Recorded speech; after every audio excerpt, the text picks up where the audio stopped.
he's quite photogenic. I'm actually been on south today, so when you got that report with railways, you saw the signalman out there on the balcony being photographed by the drone that was going across, and that's my claim to fame. I got about 30 seconds in south today on the main, on the actual main TV, which is good. The box is a replica, it's not the original box. Terry and his lads rebuilt it, and from scratch with plans of course and photographs. The only problem they had, because they didn't have a line or rail to reference it from, it's a little bit higher than it should do.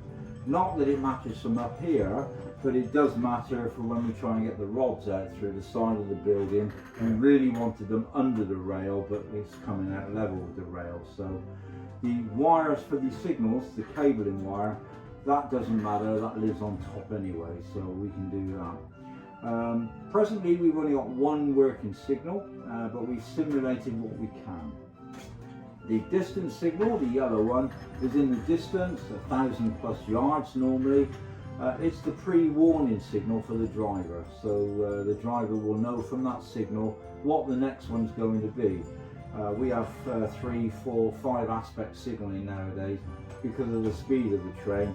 In this day they only had the one. You either had the distant or the stop, and that was it. So if this one is pulled, because I can't see it, it's wired back to an indicator. So that had a switch on the arm so that when it went up, it now shows me off, so I can pull it off. We've simulated that with the switch down there on the arm, so off and on. So this is the distance signal. Red ones are signals I should see from the box. We've only got the one working at the moment, and the only one I can see, number 14, which is my up starter, which is the one out there. Number 2 and 3 we're cabling in at the moment. We're due to have a lattice tower arriving soon from one of the other railways, and we'll put a couple of signals on there, and we're already running the cabling out down the side of the platform for it, so we're waiting for that. That's the next job on. Rodding, these work the points, that's the black ones, and number 5 will be our first point to rod down there. It's the one that takes this line onto the other one. It's a misnomer really, because it's not really a rod, it's a U-bar, and it's heavy, about 8 feet in long, and they put them in sections and it rolls across a set of rollers, so that's the weight of it, very heavy. That moves the point. Now unlike a model railway point where you just flick it from side to side, our points you're physically bending the rail, so you have to take the rail and bend it across. So if you look at our points out there, you'll see that the last 40, 50 feet of the rail hasn't got any chairs, which are the supports of the rail. They're missing because we need to flex that rail across. And that's exactly what the point lever is going to do. We're pulling the point lever over this sort of distance, but we're only really wanting to move the point rail a short distance on that. If the train's coming in the other direction, what you don't want is that rail moving after you've bent it. So that's what the blue one does. It's a facing point lock. It actually locks the rail to the side. So we've got one facing point this way and one for the other one when the facing point.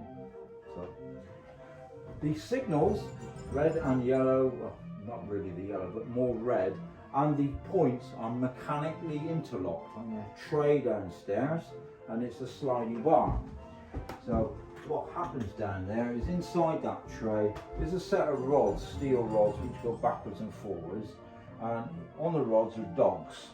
So this dog here, if I simulate, if we have a bar going through there and it won't go, what we need to do is pull the lever which strikes the diagonal there and gives it a slight movement, and now we can go to either side of it. So that's how the interlocking works down in the tray.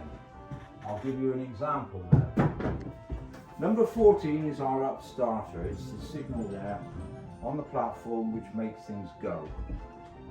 And if I try and pull it, it won't move. And the reason for that is that the train would leave here and would get to number 5 point, and it wouldn't be set this way, it would be set for the downside, so it would derail. So I need to pull that point number 5, because I've got a little 5 there, tells me that's a pre-pull for number 5, which is the down loop point. So once I've pulled the down loop point, that now takes the mechanical lock off. So when I try and pull 14 now, which it will come, and watch my signal, there he goes, and the signal is now pulled off. Right, now with the signal pulled off, if I try and derail the train now by letting the train go and changing the point underneath it, that's now mechanically locked against the signal. So I have to wait until the train gets past, and then when it's passed I can return the signal. It's nice and easy because it's the weight of the signal.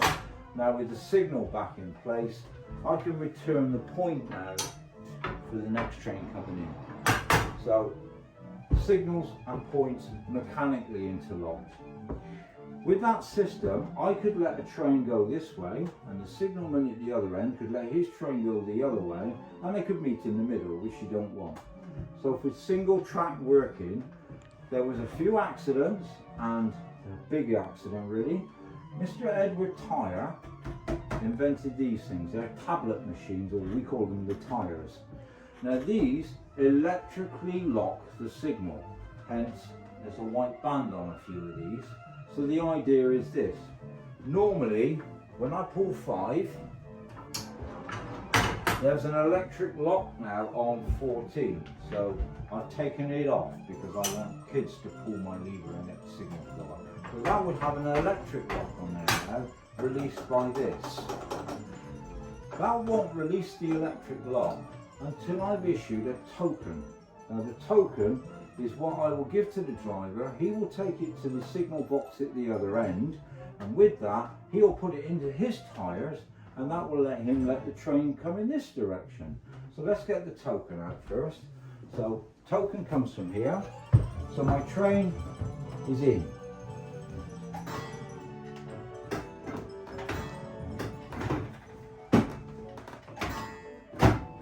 Now I'm making the train out. And when I make the train out, I take the token out.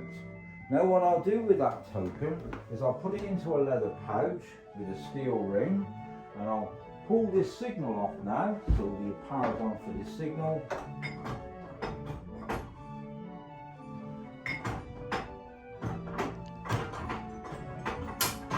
There we go. So, as the train now starts to move this way, I'll have this in my leather pouch. You can see from my picture there, you can see the signalman. He hasn't got a balcony like me. He's out on the platform and he'll hold the ring out. So the driver will now snatch the ring, and he's got this token. Now with that token, he has to take it to the signalman at the other end, because until the signalman gets that token, he can't change the point to come this way. He needs the electric lock taken off with the token. So now, imagine now I'm the receiving signal box for it. So the driver has come in, I'll take the token off him and put it in the machine. Set my gauge now to in, because he's now an incoming train. He's in the platform.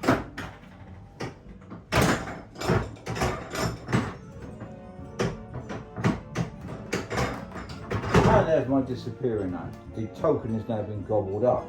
But that will allow me now to take the locks off this, so I can let a train that I've got waiting here to come back down the line. And as he's going past, I'll go to my other token machine there, and I'll issue him with a token to bring back here to me. So the whole system runs on a token, so you can never have a train doing this. Token to the other end, exchange the tokens, go back, exchange the tokens, come back, exchange the token. You can't do it because the token has to be at the signalman to change his point, and the token is being delivered by the train coming in the other direction. Brilliant. So simple, but it works well. Two instances where there might be a problem. If you've got a train that's coming this way every hour, and you've got 3 trains coming this way every 20 minutes, what happens then is that the pretend there's no train there. My first train arrives. I will extract the token and I will write a paper ticket. I'll go to the driver and I'll say, here's the token you would have had, but have a ticket instead. Have it in lieu. So he takes the paper ticket and off he goes, because the track and the point is set for him. He gives that ticket to the signalman. The signalman hasn't got a token because he can't change the point to come this way, but he doesn't need it, his train hasn't arrived yet. So the next train arrives and I say, here is the token, here's your ticket in lieu of, and off you go. And when the third train arrives, this train is now starting to come into the platform at the other station, so I will say, thank you, here's the token, and I'll give him the token now. So he will now take the token to the other end, where the signalman can change the points and the signals to make it come back this way. So that is what happens if you've got more than one going in the same direction as anything coming back. The other exception is a through train. It's not going to stop, but he still needs a token. So the through train, imagine, is tanking down through this way, and what I need to do is he's going to come through my station, he's going to keep going, and I need to give him a token to go in that direction. I can't because I haven't got one back, but the machine has been stacked with tokens in there. So what I can do is bell the signalman there and say there's one coming, is the line clear? He will look at his gauges to make sure that section is clear and give me the authority, and what he will then do is he'll push and hold the button in there, and that will release a token for me. So I've now got the token to give to the driver here. Again, it goes into a leather pouch. He's steaming through at great rate of knots. What I've got to do now is give him my token and take the one back, which is nigh on impossible depending on there, until it was done mechanically. So you can see from here, this picture there, the signalman is actually holding one and low, so he's expecting one low. So he wants to exchange and grab. More often than not, the driver threw the token at the signalman, so that was a bloody nose. Or what usually happened is the driver was more interested in taking the token for the authority to continue, so he would snap you and then take the return token and throw it. So as he went past the station, he would throw the token away. Well, of course, I need that token to go back in here to let the next train by. So porter or somebody now had to go and start walking down the line to try and find the token to give back to the signalman. So that was the only exception of a direct exchange by the fireman and the signalman, is when the other signalman at the other end allowed me to withdraw a token. So these were pre-loaded with about 10 tokens in there, because I would know how many through trains were going to come through due to my log, and therefore I would know how many tokens to issue out on that one. Everything was run on batteries, wet cells, 12 volts, well, 1.5 volts, sulfuric acid, a lead plate, a copper plate, French Le Plancher. And the signals engineer then was responsible for maintaining the cells. They lived in the box, which is connected to the side of the signal box down there. They ran the gauges, the bells, the telephone, and the tyres machine. Oil lamp for lighting, and also for the train and the signals. They were all on oil lamps. And finally, the heating and cooking and welfare arrangements was the little Argus stove in the corner there. So that was his morning brew, and of course warmth during the winter hours. But the summer they cooked in here and froze in the winter. 3 signalmen on shift, started at about 5:30, 6 in the morning, and finished at 10 o'clock at night. What the shift arrangement is, we don't know. But I would imagine a morning, an afternoon and an evening, or if the evening and the afternoon shift was combined, it gave one signalman some time off. So you don't know how it worked. However, what we do know is when the signalman left here, if he was a keen angler, he'd take the station signal box rod and go down the river and go fishing. And why not, indeed? Pass some time on that. So I think that's about it. Any questions from anyone at all? So there weren't any trains running through at night? No, only during the war years. The box closed at night. There might have been an early morning sort of 4 o'clock works train, and even the milk was running when the farmers got the milk here for the churns. But the milk ended up at Bailey Gate, which is Stirlingstone Market, because there was a milk and cheese factory there. Okay. So that's where most of the milk went. No, it was closed at night. Warriors, of course, the military then took over the running of the box, and there would have been a lot of munitions going through at night and things like that. So no, closed at night. And closed in '66, Barbara Castle. Yes, it wasn't Mr. B that closed this line, it was Barbara Castle, Minister of Transport, Labour government. And they promised to reverse all Mr. B's cuts to save money, and they've done a reversal on this one. She said that was it, and the line's going to close, it's just not economical. But this wasn't on the list originally, so why? Nowadays it would have been a beautiful line and would have been in profit too.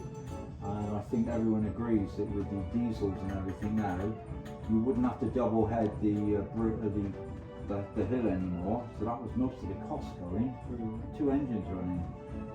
It was great, it really was. But there you go. Yeah.